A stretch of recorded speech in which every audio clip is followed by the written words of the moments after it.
नमस्कार बच्चों, मैं Vipin Kumar Dubey division science senior secondary school जितने गाजीपुर से कक्षा 12 हिंदी आरोह में जो है कक्षा 12 का जो है हिंदी आरोह में मैं आप लोगों को जो है कुंवर नारायण जी की पहली रचना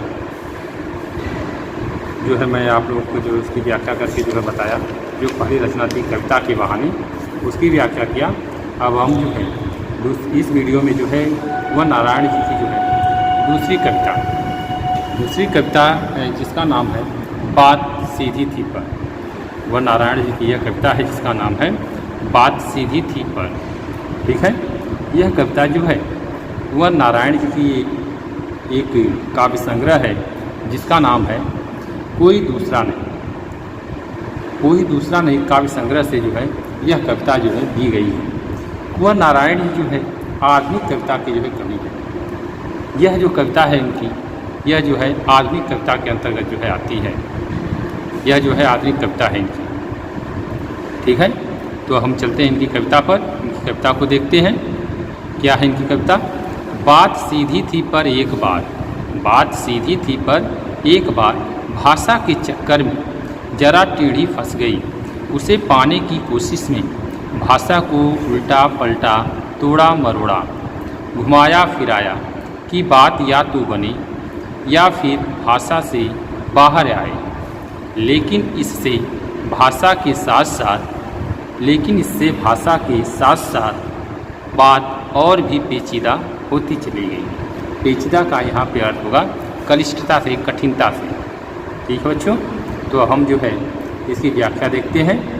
यह प्रस्तुत पद्यांश जो है हमारी हिंदी पाठ्य पुस्तक आरोह में संकलित बात सीधी थी पर शीर्षक कविता से ली गई है, जिसके रचनाकार कुंवर नारायण जी हैं। इस कविता के माध्यम से कवि जो है कथ्य और माध्यम, जो कथन और जो माध्यम है, उसके द्वंद्व को जो है उकेरते हुए, उसके द्वंद्व की क्लिष्टता को जो है बताते हुए भाषा की सहजता की जो है बात की है कवि कुंवर नारायण जी ने। देखिए क्या कह रहे हैं कि बात सीधी थी पर एक बार भाषा के चक्कर में जरा टेढ़ी फंस गई। कुंवर नारायण जी अपनी आधुनिक कविता के माध्यम से यह बताना चाहते हैं, यह कहना चाहते हैं कि हमने कई बार अपनी बात को कविता के माध्यम से या फिर जो है मौखिक रूप से कहना चाहते हैं, लेकिन हम भाषा के चक्कर में जो है पड़ जाते हैं और वही बात जो है बहुत पेचीदा हो जाती है, बहुत कठिन हो जाती है।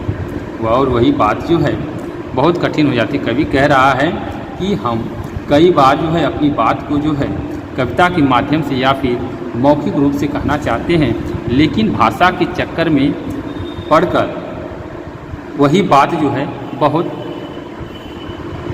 पेचीदा हो जाती है। ठीक है बच्चों, उसे पाने की कोशिश में भाषा को उल्टा पलटा तोड़ा मरोड़ा घुमाया फिराया कि बात या तो बने। अब कवि कह रहा है कि उसको पाने के प्रयत्न में उसको जो है फिर प्रयत्न करते हैं कि किस तरह से घुमाया जाए, फिराया जाए, इधर उधर कर बात जो है बनाया जाए। कवि कह रहा है, फिर प्रयत्न करता है, कवि फिर प्रयत्न कहते हैं कि किस तरह से इधर उधर घुमा फिरा कर बात बन जाए, लेकिन बात जो है बन नहीं पाती है। या फिर भाषा से बाहर आए, लेकिन इससे भाषा के साथ साथ भाषा और भी पेचीदा होती चली गई। कह रहा है कवि, लेकिन इससे बात और कविता में और कठिनता आ जाती है और क्लिष्टता आ जाती है। जो बात एकदम सरल तरीके से कहने की थी, वह बात और भी बिगड़ कर जो है भयानक रूप धारण कर लेती है। वह बात जो है और भी बिगड़ कर जो है भयानक रूप धारण कर लेती है। ठीक है बच्चे, एक बार फिर से देखिए। बात सीधी थी पर एक बार भाषा के चक्कर में जरा टेढ़ी फंस गई। कवि कुंवर नारायण जी कहते हैं कि हमने कई बार जो है अपनी बात को किसी कविता के माध्यम से या फिर मौखिक रूप से कहना चाहते हैं, लेकिन भाषा के चक्कर में पड़ जाते हैं और वही बात बहुत पेचीदा हो जाती है। उसे पाने की कोशिश में भाषा को उल्टा पलटा तोड़ा मरोड़ा घुमाया फिराया कि बात या तो बने।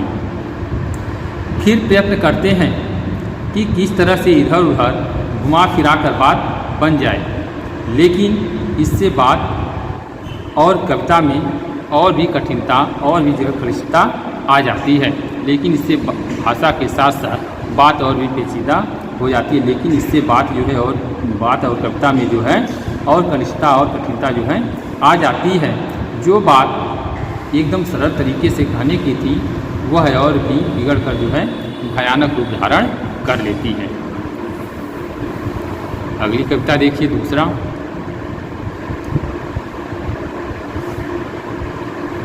कविता देखिए आप लोग। दूसरी कविता है, सारी दुनिया को धैर्य से समझे बिना मैं पेच को खोलने के बजाय उसे बेतरक कसता चला जा रहा था, क्योंकि इस कर्तव्य पर मुझे साफ सुनाई दे रही थी तमाशा बीनों की शाबाशी और वाह वाह। आखिरकार वही हुआ जिसका मुझे डर था।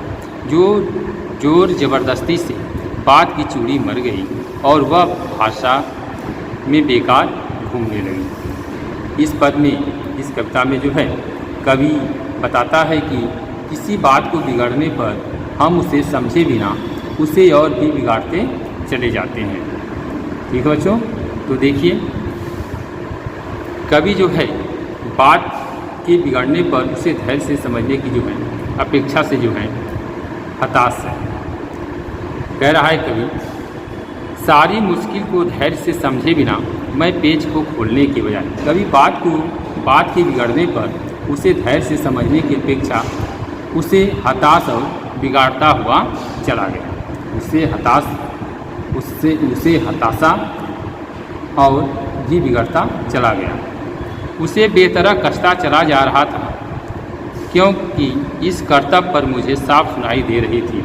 लेखक कह रहा है कि जब कोई इस तरह हमारे काम को बिगड़ते देखते हैं तो इसका जो है भरपूर आनंद लेते हैं और हमें जो है लज्जित और शर्मिंदा जो है होना पड़ता है। बेतरह मैं उस बात को जो है बेतरह जो है कसता चला जा रहा था, मतलब उस बात को में जो है मैं और भी जो है उलझता चला जा रहा था। और इस कर्तव्य को देखकर, इस ऐसे कार्य को देखकर लोग जो है हमारे ऊपर जो है हंस रहे हैं, जिससे हमें जो है लज्जित और शर्मिंदा होना पड़ता है।